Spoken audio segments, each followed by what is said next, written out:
नमस्कार, स्वागत आहे तुमचं आपल्या स्टडी पॉइंट या यूट्यूब चॅनलमध्ये. तर महाराष्ट्र राज्य अंगणवाडी कर्मचारी कृती समितीच्या वतीने एक महत्त्वपूर्ण ताजी अपडेट आपल्या समोर आलेली आहे. आपले राज्य सरचिटणीस सूर्यमणी गायकवाड यांच्या वतीने आलेला हा अपडेट आहे. आपल्या महाराष्ट्रभर ज्या अंगणवाडी सेविका आणि मदतनीस आहेत त्यांना हा व्हिडिओ शेअर करा. बघा काय अपडेट आलेला आहे आपल्या कृती समितीच्या वतीने. महाराष्ट्र राज्य अंगणवाडी कर्मचारी कृती समिती भगिनींनो, लाडक्या बहिणींच्या ई-केवायसी वर बहिष्कार टाकायचा आहे. फेब्रुवारीच्या पहिल्या आठवड्यात यासाठी व इतर योजना बाह्य कामांसाठी माननीय जिल्हाधिकारी कार्यालयावर संघटनेच्या वतीने मोर्चा काढण्यात येणार आहे. तरी वरिष्ठांचा कितीही दबाव आला तरी कुणीही काम करू नये अशी संघटनेच्या वतीने आपणा सर्वांना सूचना आहे.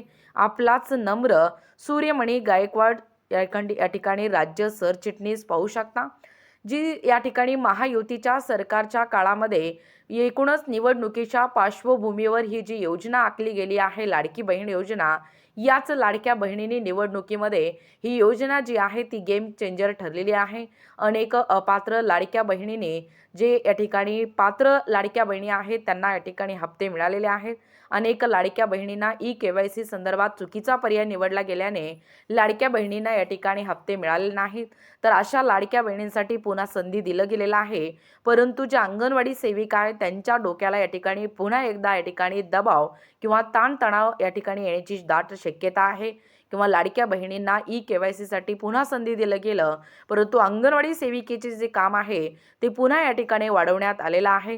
त्यामुळेच आपल्या कृती समितीच्या वतीने सर्व लाडक्या बहिणींचे जे काही ई-केवायसी आहे याच्यावरती बहिष्कार टाकायचा निर्णय फेब्रुवारीच्या पहिल्या आठवड्यात होणार आहे. याबद्दल संपूर्ण सविस्तर अपडेट आपले सूर्यमणी गायकवाड राज्य सरचिटणीस यांच्या वतीने आलेले हे महत्त्वपूर्ण अपडेट आहे. जास्तीत जास्त अंगणवाडी सेविकांपर्यंत हा व्हिडिओ पोहोचवा. असेच व्हिडिओ पाहण्यासाठी चॅनलला सबस्क्राईब करा. धन्यवाद.